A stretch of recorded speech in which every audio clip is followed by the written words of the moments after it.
The Overseer'S agenda, the atmosphere above Neo killed amid not merely thin. It surrendered, it was a slow agonizing dissolution of nitrogen and oxygen into the insatiable gullet of the vacuum, a process high architectural aura.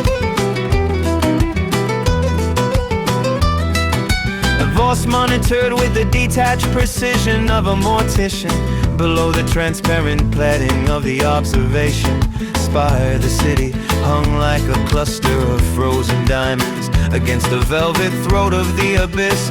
It was a masterpiece of resonance weaving, a testament to the silver tuning forks that had once harmonized with the world hum to lift these monoliths. But the hum was changing since the shattering of solstice in 4042 AF. The frequency of the world had grown discordant, a jagged arrhythmic pulse that threatened to shatter the very stone. It had once solidified Alara, adjusted the haptic interface of the primary crucible. Within the metallic cylinder, suspended in a stasis field of shimmering vitality, lay the genetic heritage of Aethelgard. It was a quiet silver blue luminescence, a billion strands of potential, waiting for a sun that would not kill them. The integrity of the third pod is wavering at the 440 hertz threshold. A voice murmured behind her, Alara did not turn. She recognized the cadence of chronicler Kalenthul. His voice was like the rasp of parchment over stone. The Hungunists are failing because the air is too thin to carry the vibration, Kalen. We are weaving with thread that no longer exists. Then we are weaving ghosts, Kalen replied, stepping into the light. He held a data slate of obsidian glass. The records of the deep reach migration suggest the high elves survived by retreating. You are proposing we vanish into the fold. Not we, Alara corrected, her voice clinical.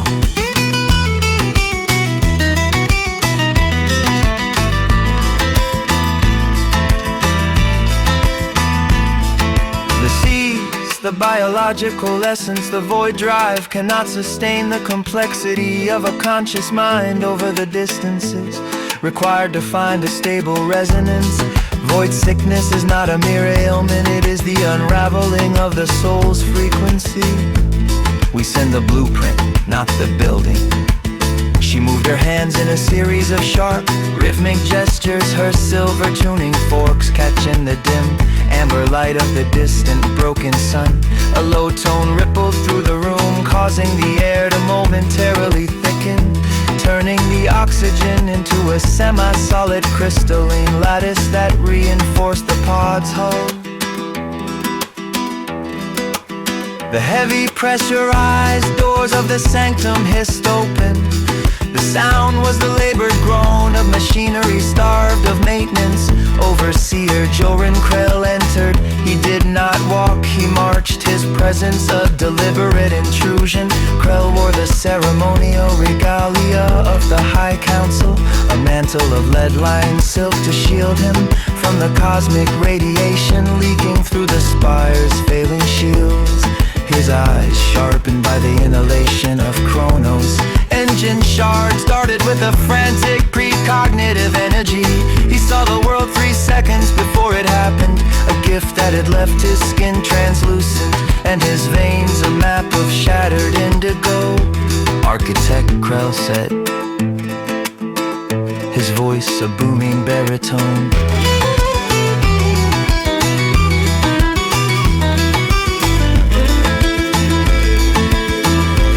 Council has reviewed your telemetry.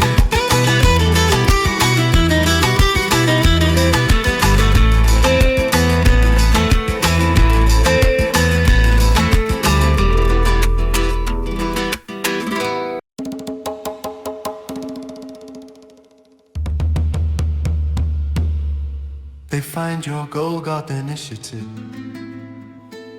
to be an admission of defeat. not a strategy for survival. Lara finally turned, she looked at Grail, seeing a man consumed by the weight of a dying civilization. My pods are the only vessels capable of navigating the dark matter foes, Overseer. They are a bridge to a future we cannot see, a bridge for moss and blade grass, Grail said, stepping closer to the primary crucible. He reached out a gloved hand, his fingers hovering near the shimmering DNA seeds. You waste the limited capacity of our void drives on generic sequencings. You would send the ingredients for life, but leave behind the chefs. The diversity of the biosphere ensures survival, Joran, Lara said, her tone hardening. The void drive prohibits the transit of complex biological consciousness. The mass-energy ratio of a human mind is too volatile. Then we are to let 5,000 years of accumulated genius simply evaporate. Grail's voice dropped, losing its edge of command and replacing it with a desperate logic. Lara, if these pods land on an infertile world, who will manage the resonance? Who will rebuild the spires? If you send only seeds, you are sending a world that will take 1,000,000 years to rediscover fire. We are the shortcut, we are the specific technical knowledge required to ensure that life doesn't just exist but prevails. The value is life itself. Kalen Tool interrupted. The record of Ethelgard is a record of hubris. To send our specific knowledge is to send the very patterns that broke the sun. Grail pivoted toward the chronicler. The chronicler speaks of hubris, I speak of utility. The elite of Neo-Kyoto, the architects, the resonance engineers, the governors. We are the distillation of our culture. We hold the equations for the atmosphere scrubbers and the schematics for the fold gates. Without us, your seeds are just pond scum, waiting to be eaten by the first predator they encounter. The pods cannot support human life. Lara stated flatly, the life support requirements for a single adult would necessitate a reactor 3 times the size of the entire void drive. Grail's smile was thin. Then we reduce the weight. We don't need the whole body, Lara. We need the expertise, the neural patterns. We have the technology to map the consciousness into a frequency-stable lattice. We weave the soul into the silver. Lara felt a cold chill. You're talking about soul binding. You wanna turn the high cast into software. I wanna turn us into a legacy. Grail counted. We use the tuning forks to harmonize the human mind with the world hum of a new planet. When the pods land, the resonance unfolds. We are reborn, not as ghosts, but as the instructors of a new world. The council has already voted. The seeds are to be purged to make room for the ascension sequence. We will select 100 candidates, the brightest minds of the high cast to be encoded. As if summoned, a ripple appeared in the corner of the lab. An unseen maintenance worker, clad in an active camouflage suit that rendered him a mere distortion, moved silently toward a leaking coolant line. To the elite, he was a ghost, a necessitating visibility that maintained the illusion of their utopia. To Lara, he was a reminder of the cost of their civilization. The unseen cannot retrofit a void drive in time. Lara said, the Abra said, we pressure is dropping too fast. Then you had better start weaving, architect. Grail said, turning toward the door, or I will find someone who values the survival of our knowledge over the survival of the dirt. He paused at the threshold, and Kalen record this as the moment we refuse to let the dark claim our history. The doors hissed shut, the silence that followed was heavy. He is trying to save the library by burning the forest. Kalen said softly. Lara turned back to the crucible. He thinks the elite are the only ones who know how to build. He cannot conceive of a universe where he is not the overseer. She picked up her primary tuning fork, made of a rare silver palladium alloy. She struck it against her palm. The note was pure but lonely, objective. Preservation of biological potential. Constraint, void drive, mass limits.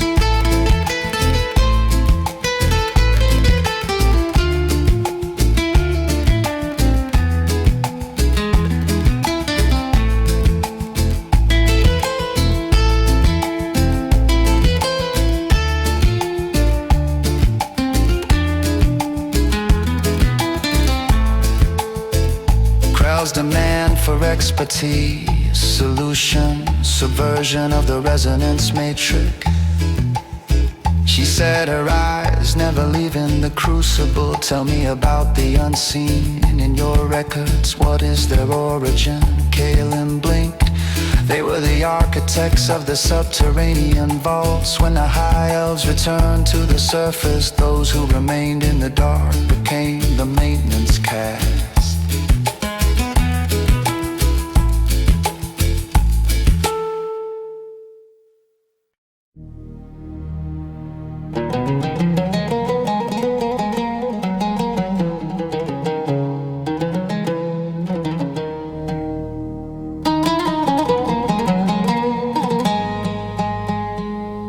Forgotten by the sun. They are the true survivors, Ilara murmured. The elites are high frequency and brittle. They will shatter in the fold. But the unseen, they know the low frequencies. They know how to endure the silence and the cold.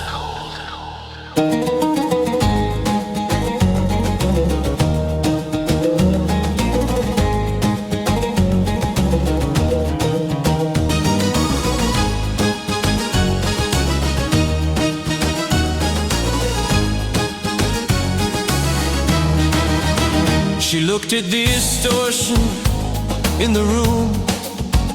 The unseen worker had finished his task. Wait till Lara called out, the distortion paused. A shimmer revealed a face, young, weary, with eyes that had seen too much of the machinery and too little of the sky. Architect, the worker whispered, how many of your people are in this spire? 300 architects, we keep the air flowing. And how many want to see the stars? The worker was silent. We don't see anything, architect. We are the unseen. Not anymore, Ilara said. She turned to Kaelin. Grail wants his elite to be the frequency of the futures because they have the knowledge. But knowledge is useless without the will to labor. We need the ones who know how to sustain a world, not just rule it.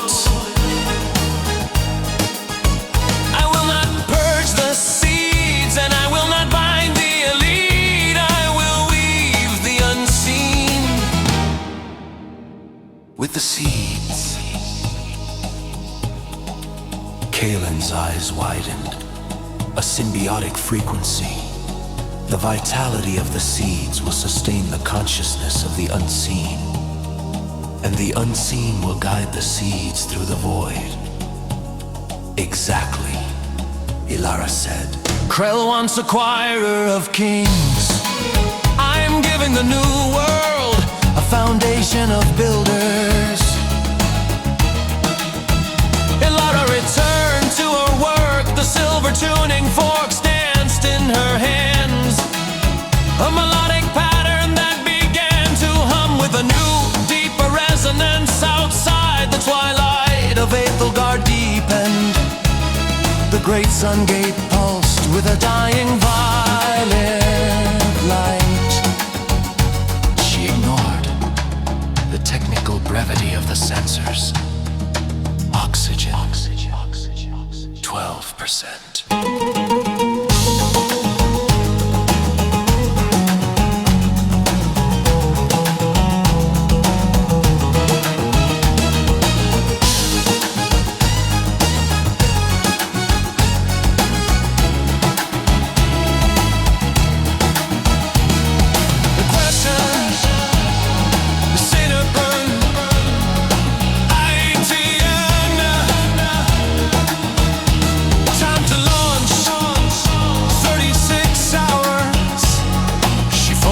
On the music, the world hum was discordant, but within the discord she found a new melody. It was a somber, cautionary tune, a song of survival bought by choosing the invisible over the esteem.